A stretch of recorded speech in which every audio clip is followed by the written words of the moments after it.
everyone. I'm going to try and finish chapter 16, I think. Let me have a look at how many pages are left. About 15 pages. We might get it finished today. We might finish chapter 16 tomorrow. So this is called Through the Trapdoor. We know that Harry thinks that Snape or Voldemort knows about Fluffy. Professor Dumbledore's gone, so as far as they're concerned, he thinks that no one is guarding the stone. So Harry, Hermione and Ron have decided they're going to try and get to the Philosopher's Stone before Snape does. Let's see what happens. Hold on, I'm on the wrong page. There we go. After dinner, the three of them sat nervously apart in the common room. Nobody bothered them. None of the Gryffindors had anything to say to Harry anymore. This was the first night he hadn't been upset by it. Hermione was skimming through all her notes, hoping to come across one of the enchantments they were about to try and break. Harry and Ron didn't talk much. Both of them were thinking about what they were about to do. Slowly, the room emptied as people drifted off to bed. Better get the cloak, Ron muttered, as Lee Jordan finally left, stretching and yawning. Harry ran upstairs to their dark dormitory. He pulled out the cloak, and his eyes fell on the flute Hagrid had given him for Christmas. He pocketed it to use on Fluffy. He didn't feel much like singing. He ran back down to the common room. "We'd better put the cloak on here and make sure it covers all three of us. If Filch spots one of our feet wandering around on its own..." "What are you doing?" said a voice from the corner of the room. Neville appeared behind an armchair, clutching Trevor the Toad, who looked as though he'd been making another bid for freedom. "Nothing, Neville, nothing," said Harry, hurriedly putting the cloak behind his back. Neville stared at their guilty faces. "You're going out again," he said. No, said Hermione. "No, we're not. Why don't you go to bed, Neville?" Harry looked at the grandfather clock by the door. They couldn't afford to wait any more time. Snape might even now be playing Fluffy to sleep. "You can't go out," said Neville. "You'll be caught again. Gryffindor will be even more trouble." "You don't understand," said Harry. "This is important." But Neville was clearly steeling himself to do something desperate. "I won't let you do it," he said, hurrying to stand in front of the portrait hole. I'll fight you." "Neville!" Ron exploded. "Get away from that hole and don't be an idiot." "Don't call me an idiot," said Neville. "I don't think you should be breaking any more rules, and you were the one who told me to stand up to people." "Yes, but not to us," said Ron in exasperation. "Neville, you don't know what you're doing." He took a step forward and Neville dropped Trevor the Toad, who leapt out of sight. "Go on then, try and hit me," said Neville, raising his fists. "I'm ready." Harry turned to Hermione. "Do something," he said desperately. Hermione stepped forward. "Neville," she said, "I'm really sorry about this." She raised her wand. "Petrificus totalis," she cried, pointing it at Neville. Neville's arms snapped to his sides, his legs sprang together, his whole body went completely rigid. He swayed where he stood and then fell flat on his face, stiff as a board. Hermione ran to turn him over. Neville's jaws were rammed together so he couldn't speak. The only things that he could move were his eyes, looking at them in horror. "What have you done to him?" Harry whispered. "It's the full body bind," said Hermione miserably. "Oh, Neville, I'm so sorry." "We had to, Neville. No time to explain," said Harry. "You'll understand later, Neville," said Ron as they stepped over him and pulled on the invisibility cloak. But leaving Neville lying motionless on the floor didn't feel like a very good omen.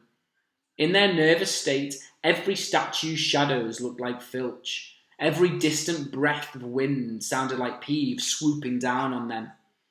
At the foot of the stairs, they spotted Mrs. Norris skulking near the top. "Oh, let's just kick her, just this once," Ron whispered in Harry's ear. but Harry shook his head. As they climbed carefully around her, Mrs. Norris turned her lamp-like eyes on them, but didn't do anything. They didn't meet anyone else until they reached the staircase up to the 3rd floor. Peeves was bobbing halfway up, loosening the carpet so that people would trip. "Who's there?" he said suddenly as they climbed towards him. He narrowed his wicked black eyes. "Know you're there, even if I can't see you. Are you a ghoulie or ghosty or a wee student beastie?" He rose up in the air and floated there, squinting at them. "Should call Filch, I should, if some things are creeping around unseen." Harry had a sudden idea. "Peeves," he said in a hoarse whisper. "The bloody Baron has his own reasons for being invisible." Peeves almost fell out of the air in shock. He caught himself in time and hovered about a foot off the stairs. "So sorry, your bloodiness, Mr. Baron, sir," he said greasily. My mistake. I didn't see you. Of course I didn't. You're invisible. Forgive old Peevesy his little joke, sir." "I have business here, Peeves," croaked Harry. "Stay away from this place tonight." I will, sir. I most certainly will," said Peeves, rising up in the air again. "Hope your business goes well, Baron. I'll not bother you." And he scooted off. "Brilliant, Harry," whispered Ron. A few seconds later, they were there, outside the 3rd floor corridor, and the door was already ajar. "Well, there you are," said Harry quietly. Snape's already got past Fluffy. Seeing the open door somehow seemed to impress upon all 3 of them what was facing them. Underneath the cloak, Harry turned to the other 2. "If you want to go back, I won't blame you," he said. "You can take the cloak. I won't need it now." "Don't be stupid," said Ron. "We're coming," said Hermione. Harry pushed the door open. As the door creaked, low, rumbling growls met their ears. All 3 of the dog's noses sniffed madly in their direction, even though it couldn't see them. "What's that at its feet?" Hermione whispered. "Looks like a harp," said Ron. "Snape must have left it there." "It must wake up the moment you stop playing," said Harry. "Well, here goes." He put Hagrid's flute to his lips and blew. It wasn't really a tune, but from the first note, the beast's eyes began to droop. Harry hardly drew breath. Slowly, the dog's growls ceased. It tottered on its paws and fell to its knees. Then it slumped to the ground, fast asleep. "Keep playing," Ron warned Harry as they slipped out of the cloak and crept towards the door. They could feel the dog's hot, smelly breath as they approached the giant heads. "I think we'll be able to pull the door open," said Ron, peering over the dog's back. "Want to go first, Hermione?" "No, I don't." "All right." Ron gritted his teeth and stepped carefully over the dog's legs. He bent and pulled the ring of the trapdoor, which swung open. "What can you see?" Hermione said anxiously. "Nothing, just black. There's no way of climbing down. We'll have to just drop." Harry, who was still playing the flute, waved at Ron to get his attention and pointed at himself. "You want to go first? Are you sure?" said Ron. "I don't know how deep that thing goes. Give the flute to Hermione so she can keep him asleep." Harry handed the flute over. In the few seconds of silence, the dog growled and twitched, but the moment Hermione began to play, it fell back into its deep sleep. Harry climbed over it and looked down through the trapdoor. There was no sign of the bottom. He lowered himself through the hole until he was hanging on by his fingertips. Then he looked up at Ron and said, "If anything happens to me, don't follow. Go straight to the owlery and send Hedwig to Dumbledore. Right?" "Right," said Ron. "See you in a minute, I hope." And Harry let go. Cold, damp air rushed past him as he fell down, down, down, and with a funny, muffled sort of thump, he landed on something soft. He sat up and felt around, his eyes not used to the gloom. It felt as though he was sitting on some sort of plant. "It's okay," he called up to the light, the size of a postage stamp, which was the open trapdoor. "It's a soft landing. You can jump." Ron followed straight away. He landed sprawled next to Harry. "What's this stuff?" were his first words. "Dunno, some sort of plant thing. I suppose it's here to break the fall." "Come on, Hermione!" The distant music stopped. There was a loud bark from the dog, but Hermione had already jumped. She landed on Harry's other side. "We must be miles under the school," she said. "Lucky this plant thing's here, really," said Ron. "Lucky?" shrieked Hermione. "Look at you both!" She leapt up and struggled towards a damp wall. She had to struggle because the moment she had landed, the plant had started to twist snake-like tendrils around her ankles. As for Harry and Ron, their legs had already been bound tightly in long creepers without their noticing. Hermione had managed to force herself free before the plant got a firm grip on her. Now she watched in horror as the two boys fought to pull the plant off them, but the more they strained against it, the tighter and faster the plant wound around them. "Stop moving," Hermione ordered them. "I know what this is. It's Devil's Snare." "Oh, I'm glad we know what it's called. That's great help," snarled Ron, leaning back, trying to stop the plant curling around its neck. "Shut up! I'm trying to remember how to kill it," said Hermione. "Well, hurry up! I can't breathe," Harry gasped, wrestling with it as it curled around its chest.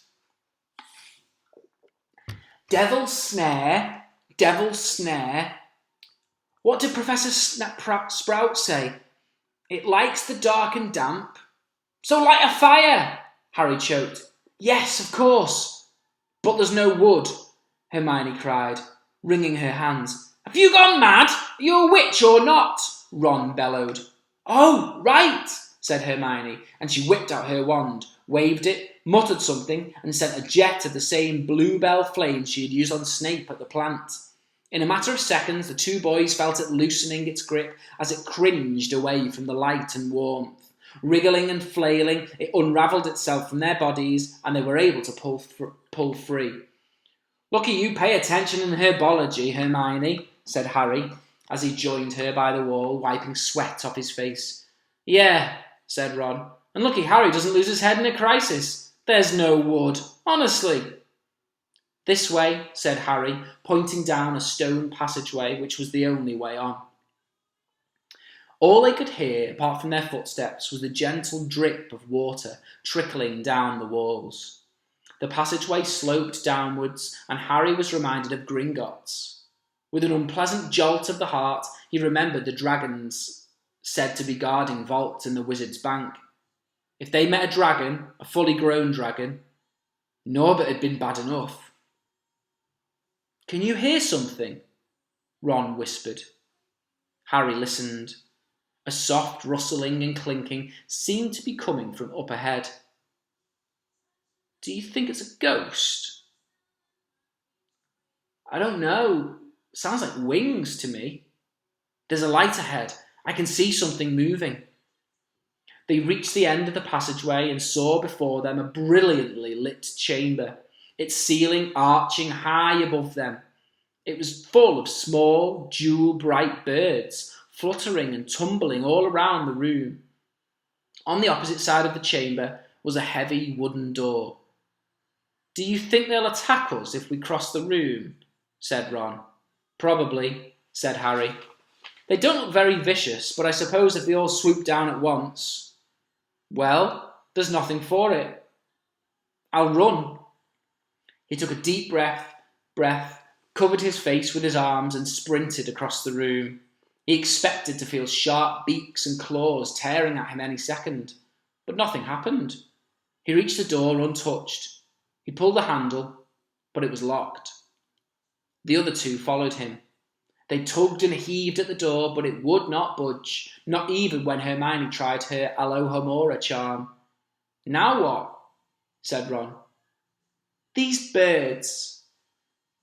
They can't just be here for decoration," said Hermione. They watched the birds soaring overhead, glittering. Glittering? "They're not birds," Harry said suddenly. "They're keys. Winged keys. Look carefully. So that must mean..." He looked up around the chamber while the other two squinted up at the flock of keys. "Yes, look! Broomsticks! We've got to catch the key to the door. But there are hundreds of them."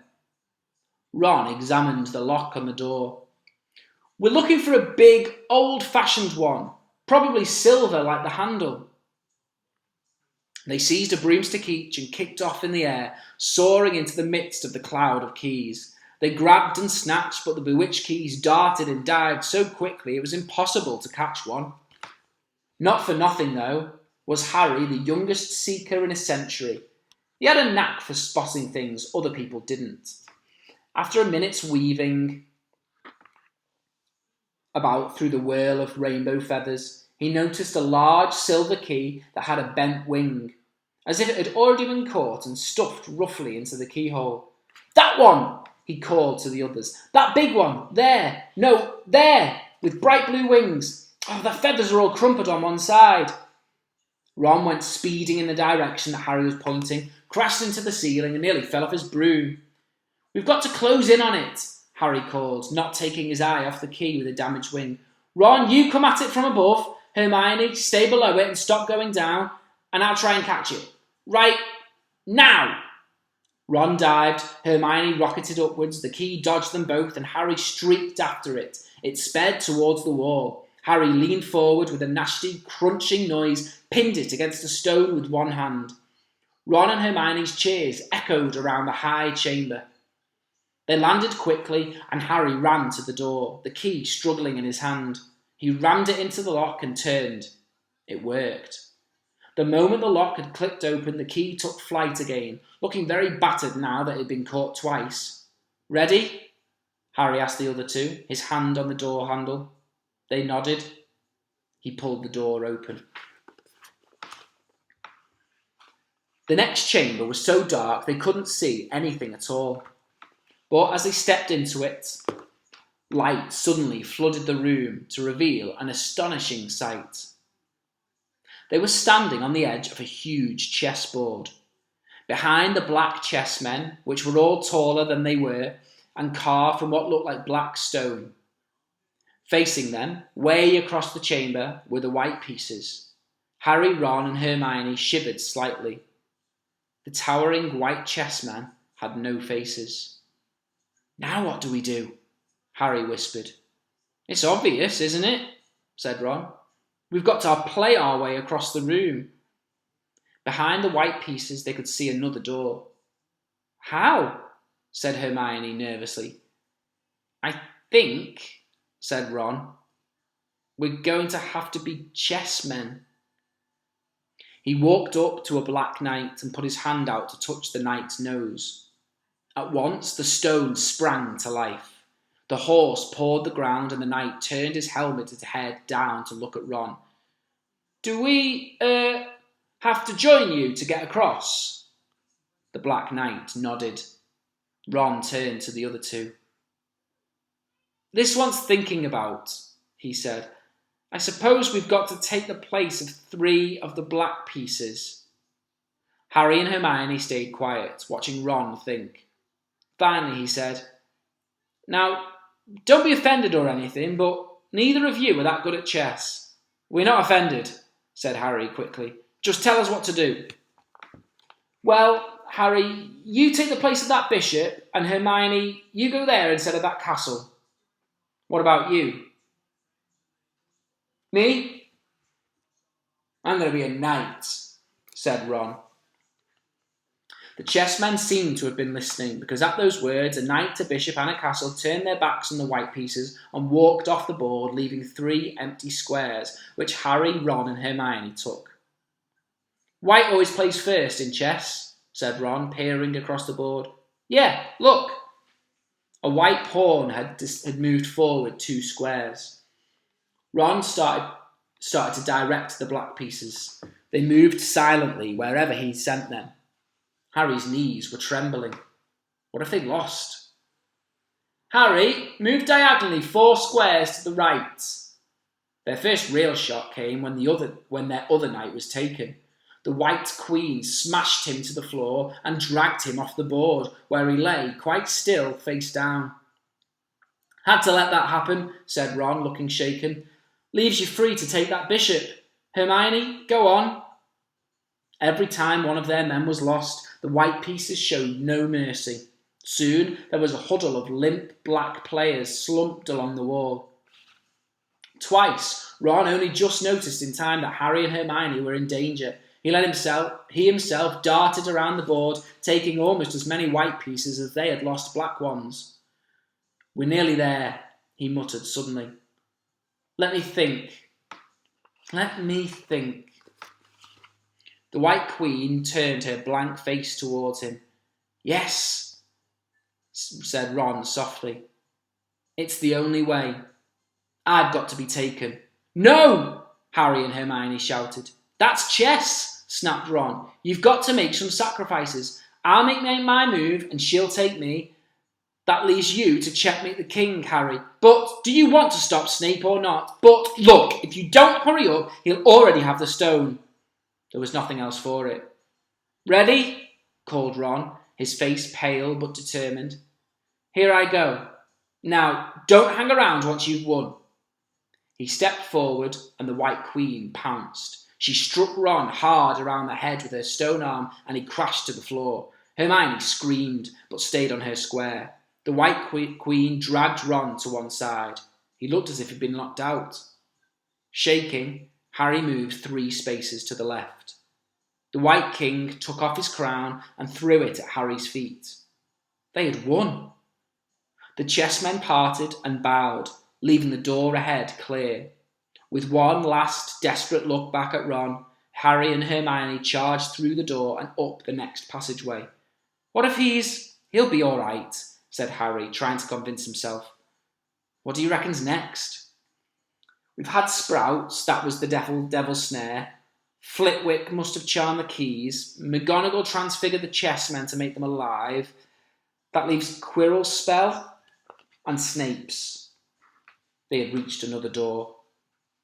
All right, Harry whispered. Go on. Harry pushed it open. A disgusting smell filled their nostrils, making both of them pull their robes up over their noses. Eyes watering, they saw, flat on the floor in front of them, a troll, even larger than the one they had tackled, out cold with a bloody lump on its head. I'm glad we didn't have to fight that one, Harry whispered as they stepped carefully over one of its massive legs. Come on, I can't breathe. He pulled open the next door, both of them hardly daring to look at what came next. But there was nothing very frightening in here. Just a table with 7 differently shaped bottles standing on it in a line. Snape's, said Harry. What do we have to do? They stepped over the threshold and immediately a fire sprang up behind them in the doorway. It wasn't an ordinary fire either. It was purple. At the same time, black flames shot up in the doorway leading onwards. They were trapped. Look! Hermione seized a roll of paper lying next to the bottles. Harry looked over her shoulder to read it. Danger lies before you, while safety lies behind. 2 of us will help you, whichever you would find. 1 among us 7 will let you move ahead. Another will transport the drinker back instead. 2 among our number hold only Neffel wine. 3 of us are killers, waiting hidden in line. Choose, unless you wish to stay here forevermore. To help you in your choice, we give you these clues 4. First, however slyly the poison fries to hide, you will always find some on Neffel's wine left side. Second, different are those who stand at either end, but if you would move forwards, neither is your friend.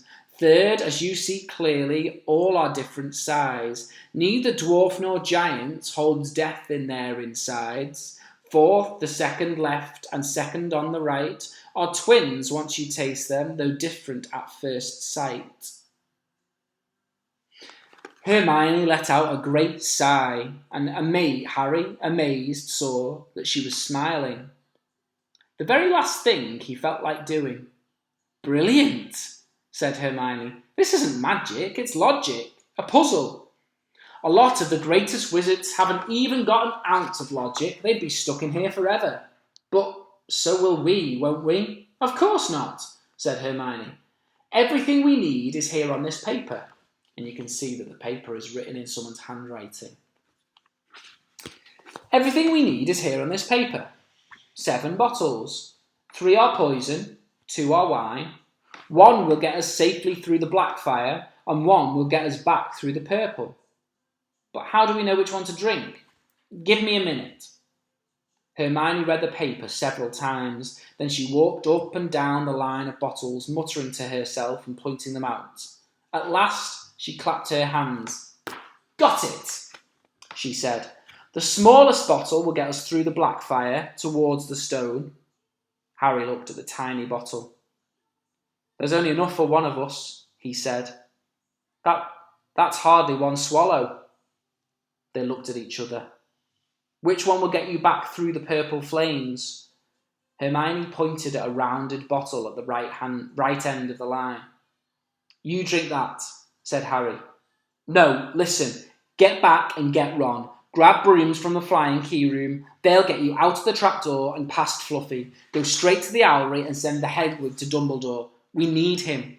I might be able to hold Snape off for a while, but I'm no match for him really. But Harry, what if you know who's with him? I was lucky once before, wasn't I? Said Harry, pointing at his scar. I might get lucky again. Hermione's lips trembled, and she suddenly dashed at Harry and threw her arms around him. Hermione! Harry, you're a great wizard, you know. I'm not as good as you, said Harry, very embarrassed as she let go of him. Me? Said Hermione. Books and cleverness. There are more important things. Friendship and bravery and... Oh, Harry, be careful. You drink first, said Harry. You are sure which is which, aren't you? Positive, said Hermione. She took a long drink from the round bottle at the end and shuddered. It's not poison, said Harry anxiously. No, but it's like ice. Quick, go before it wears off. Good luck. Take care. Go. Hermione turned and walked straight through the purple fire. Harry took a deep breath and picked up the smallest bottle. He turned to face the black flames. Here I come, he said, and he drained the little bottle in one gulp. It was indeed as though ice was flooding his body. He put the bottle down and walked forward. He braced himself, saw the black flames licking his body, but couldn't feel them. For a moment he could see nothing but dark fire. Then he was on the other side, in the last chamber. There was already someone there. But it wasn't Snape. It wasn't even Voldemort. And we're going to stop there. 1 chapter left. We'll see what happens tomorrow. See you later. Bye-bye.